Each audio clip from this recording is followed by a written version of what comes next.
Pam, pam, param, pam, pam, pam, param, pam, pam, pam, pam, param, pam, pam, parararara. Fala, galerinha! Vamos estudar? Vamos estudar? Enem por chegar! Amantes da biologia! Podcast hoje sobre zoologia. Zoologia! Galerinha! Um geralzão sobre zoologia. Anote aí.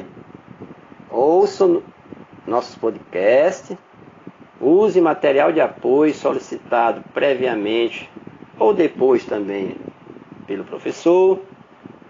Ouçam os podcasts linkados com seu notebook para visualizar imagens que o professor está falando, porque é podcast, ou com PDF.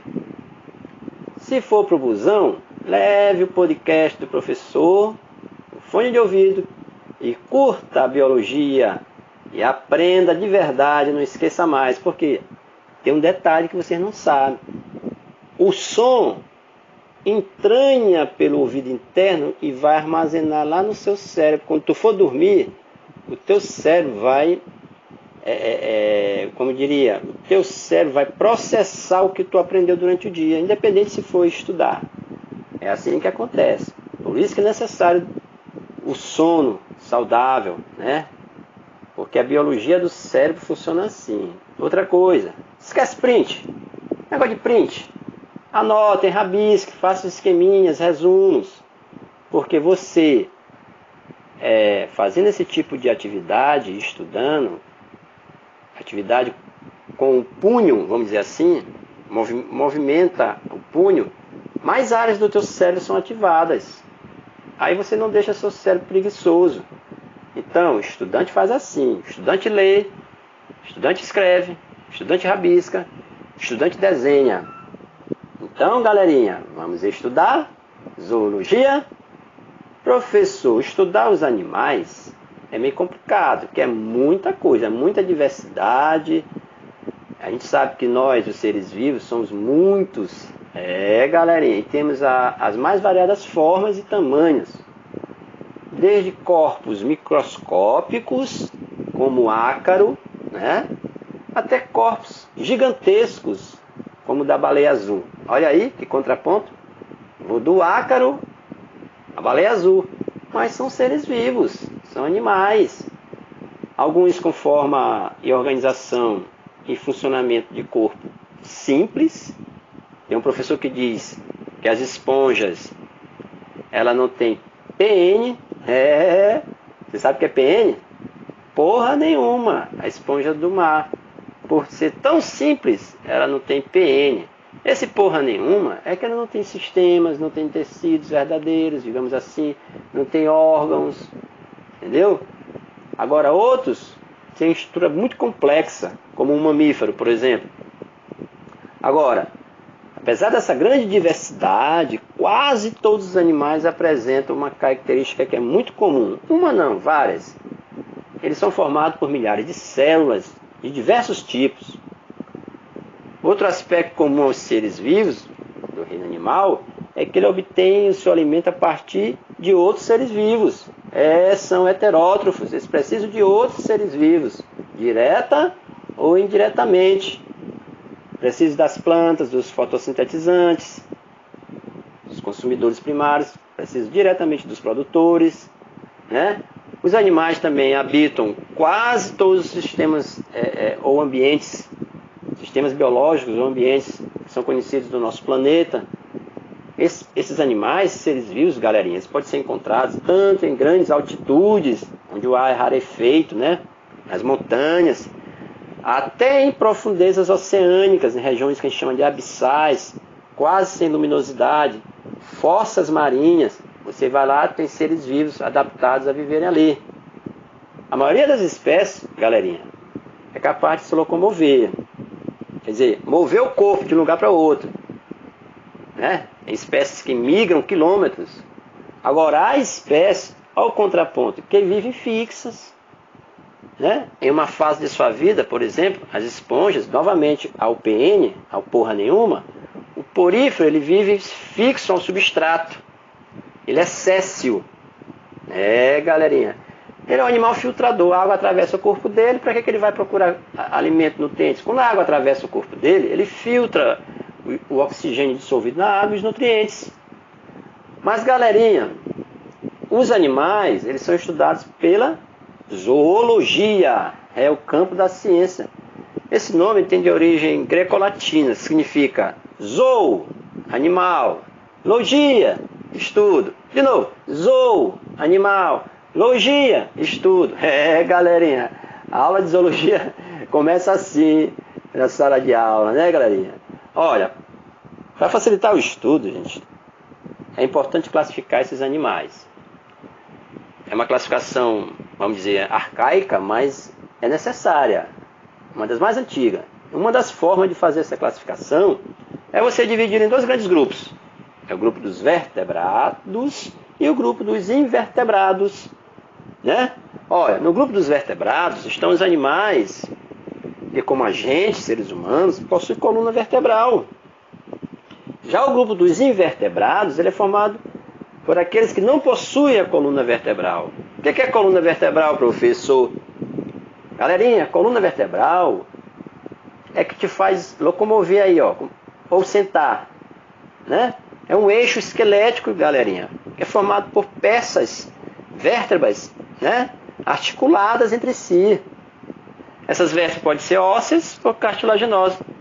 Galerinha, as articulações, elas permitem a flexibilidade do esqueleto interno. Galerinha, facilitando a movimentação.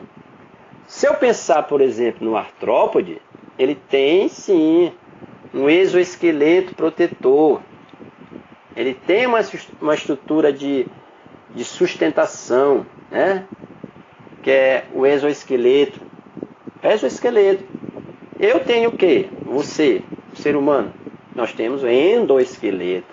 E assim vai.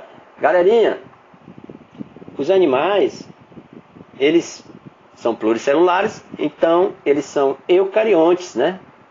Uma característica também geral dos animais. Muito bem, galerinha. Esse é um geralzão de zoologia. Certo? Então a gente tem as referências para a gente estar abordando esse podcast, o tema do podcast, zoologia, tem muita coisa. Vocês podem solicitar os PDF. Mas é importante que vocês, quando forem estudar o reino dos animais, aí vem depois os filos, né? Lá na taxonomia não começa assim: reino, filo, classe, ordem, família, gênero e espécie. Aí usa aquela sigla, REFCOFAGE. Isso para decorar, o aluno decoreba. Então é assim: reino, filo, classe, ordem, família, gênero e espécie. Reino, filo, classe, ordem, família, gênero e espécie. Então você estuda o geralzão, como eu falei agora, né? Depois você vai estudar os filos. A dica que eu dou nesse podcast é para vocês estudarem os filos por analogia, comparação entre eles, ou por alguma situação que você possa entender biologia em sala de aula, é dado dessa forma. Se eu vou estudar um filo, por exemplo, os plateumintos, né? Eu tenho que falar de doenças. Galerinha, além das características peculiares a esse tipo de verminose, que é um verme, plateuminto, um verme achatado, dorsoventralmente, eu tenho que fazer uma analogia com a saúde pública. Verminose. Eu tenho que falar de teníase. Eu tenho que dizer que teníase e cistercose, elas são doenças que estão envolvidas com o mesmo tipo de plateuminto, de verme, que a tenha. Que muda é a forma do contágio. Em determinado estágio do verme, ele causa cistercose, em determinado estágio do verme, ele causa teníase. Então eu tenho que trazer para a sala de aula, não é a coisa conteudista, é fazer as situações que o aluno consiga assimilar a biologia desses animais, desses filos, quando você for estar estudando. Então tem muita particularidade que você pode contextualizar para entender. O que é importante entender nos filos? Doenças que eles causam, a importância ecológica deles, é a profilaxia, como evitar determinada doença, certo? É o ciclo de vida daquele animal, certo? tem determinados animais, de determinados filos, que têm importância até na gastronomia, como os moluscos, né? Os crustáceos, moluscos. Nós estamos falando de quê? De ostra. Aí você pode fazer um paralelo, né, com a culinária.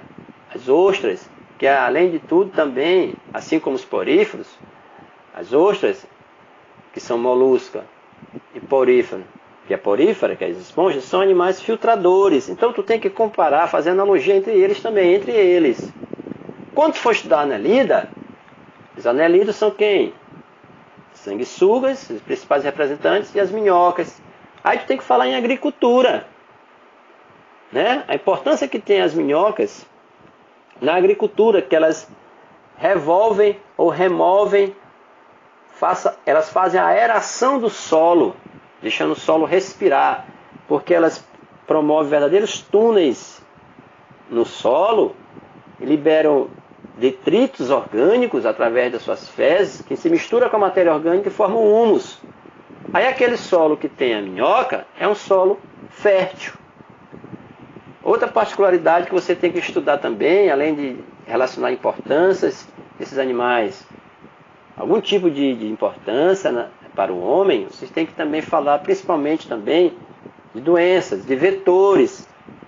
E tem um filo que aborda muito bem isso, que é o artrópoda. Quando você for falar de inseto, vetores, está aí o da dengue, o mosquito. Mosquito é inseto, é classe insecta, o filo artrópoda. Então, a gente sabe que os mosquitos, principalmente aí os culicídios, o Aedes, ele é vetor de doenças. Mas aí você tem que saber o que danado é vetor. O que é hospedeiro, o que é agente etiológico ou causador. Vetor tem a ver com o ciclo de transmissão, a patogenia.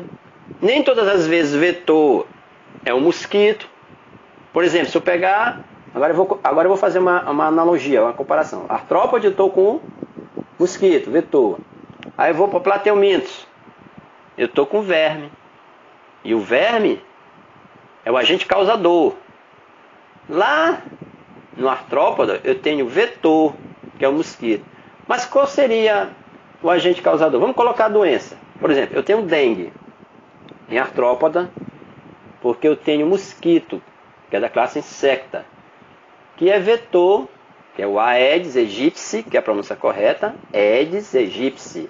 Já ensinei isso, já expliquei em outros podcasts, pronúncia correta. Aedes aegypti.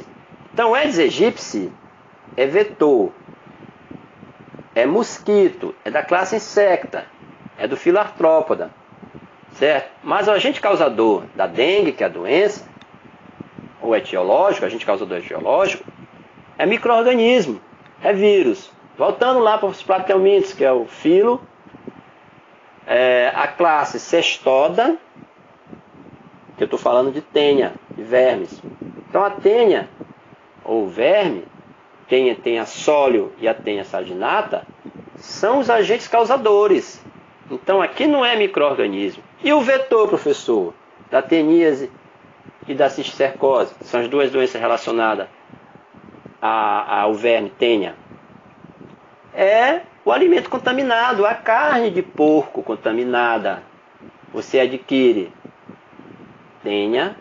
teníase ou tênia sólio, né?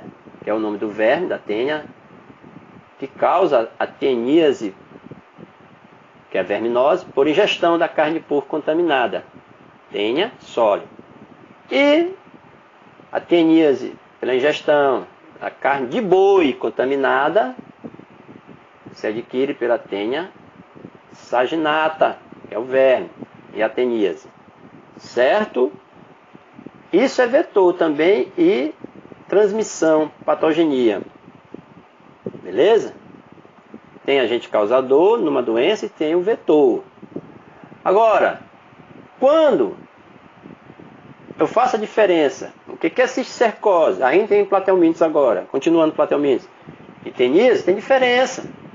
Tem o mesmo verme, a mesma tênia envolvida.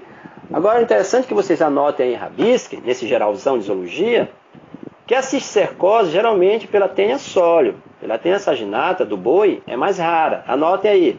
Cisticercose é mais comum pela tenha sólio. Saginata é muito mais raro. Como é que acontece? Na cisticercose, o homem faz o papel do porco. O que, professor? É verdade. O homem faz o papel do hospedeiro intermediário. Quando o homem se alimenta dos ovos ou micro-ovos, das tenhas, né? A forma aí de contágio é quando faz a ingestão direta do ovo. Os ovos ou micro-ovos, é microscópico, você não está observando, está misturado ao alimento, né? Fezes é alimento, e você ingeriu acidentalmente, vamos dizer assim, porque na verdade você pode estar numa situação de comer no restaurante, viajando, por exemplo. Aconteceu com um colega meu, marmiteiro, boia fria, e aí esse alimento dele com certeza veio misturado com fezes, pequenas partículas de fezes, com micro-ovos. Então ele fez o papel do porco, do hospedeiro intermediário. Então ele adquiriu aí cisticercose, porque ele ingeriu ovos da tenha.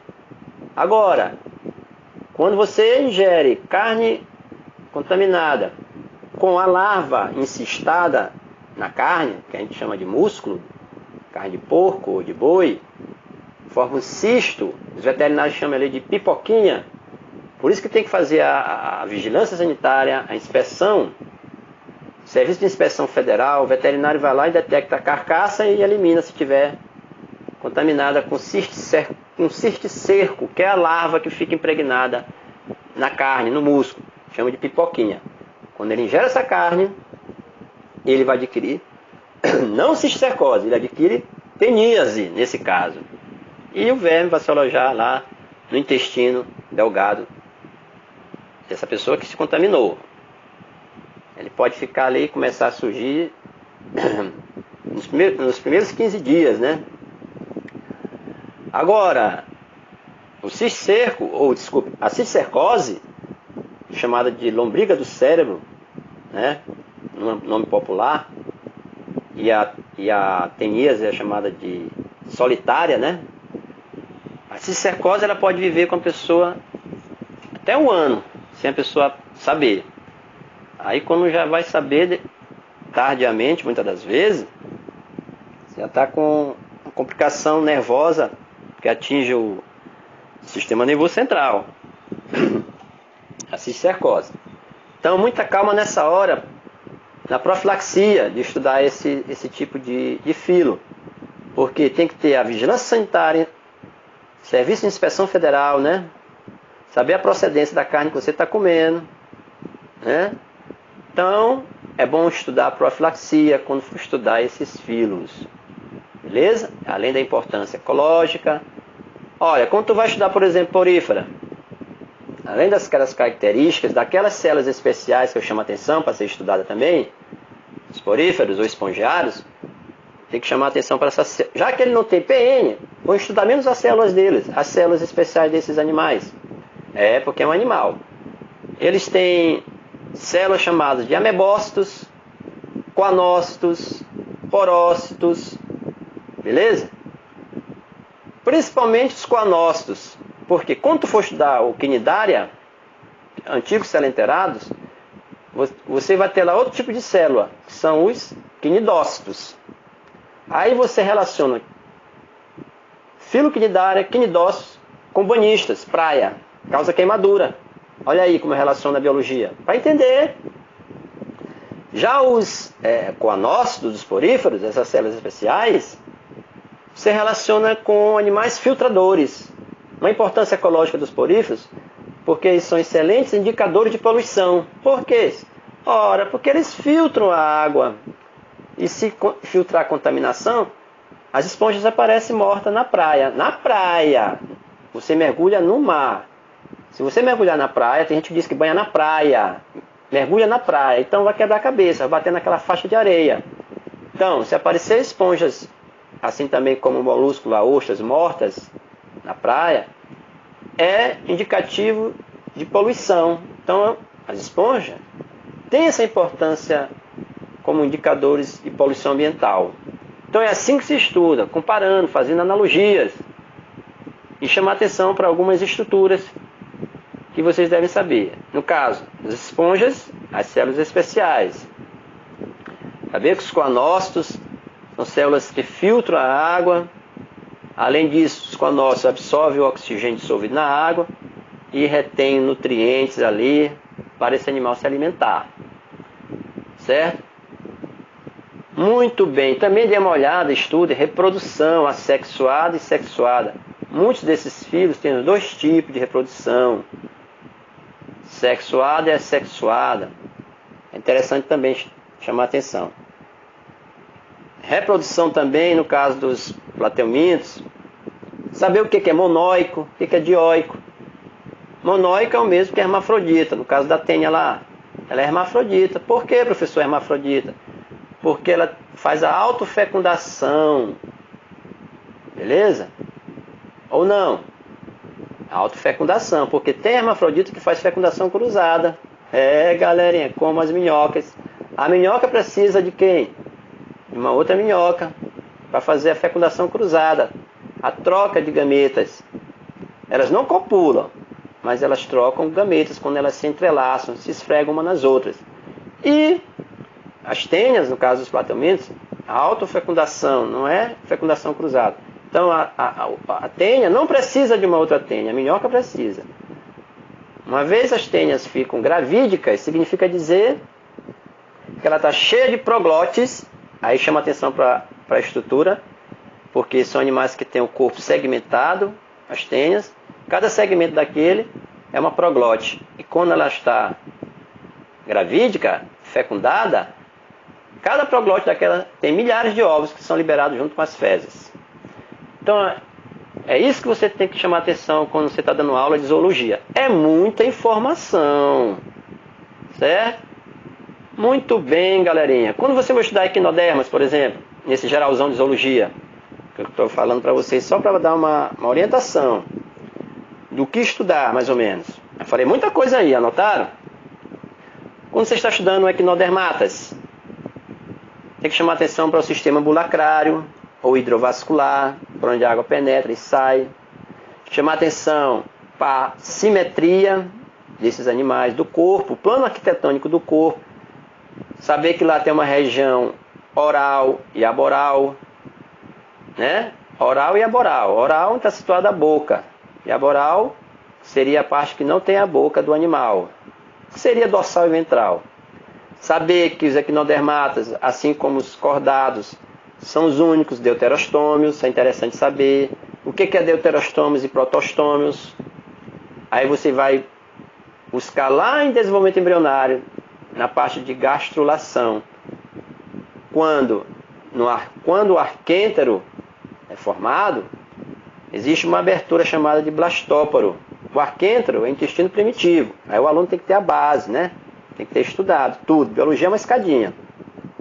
Então, quando o animal é deuterostômios, é quando o blastóporo, que é aquela aberturazinha do arquêntero, origina primeiro o ânus, depois a boca. É deuterostômios. O blastóporo, que é aquela aberturazinha do intestino primitivo, origina primeiro o ânus e depois a boca. Então, os únicos deuterostômios, fica fácil, são os equinodermas e os cordados. E protostômios é quando o blastóporo origina primeiro a boca, depois o ânus. Pró vem de primeiro. Estoma vem de boca. Protostômos, né? Estoma do grego latino. Estoma, gente, quer dizer boca. Eu vou falar de estomatite, inflamação da boca, não é do estômago, não. Inflamação do estômago é gastrite. Então é assim que se faz um geralzão. Tem muito mais informações. Olha, você vai nas características também, a respiração, o tipo de respiração de cada filo, né? A excreção, sistema nervoso, saber se o sistema digestório é completo ou incompleto, né? O habitat. Então são informações gerais, beleza? Então eu tenho muito material, vocês podem estar solicitando para a gente fazer o estudo de zoologia. uma abordagem maior. Então eu acredito que eu falei demais já. Abraços, comentem, compartilhem.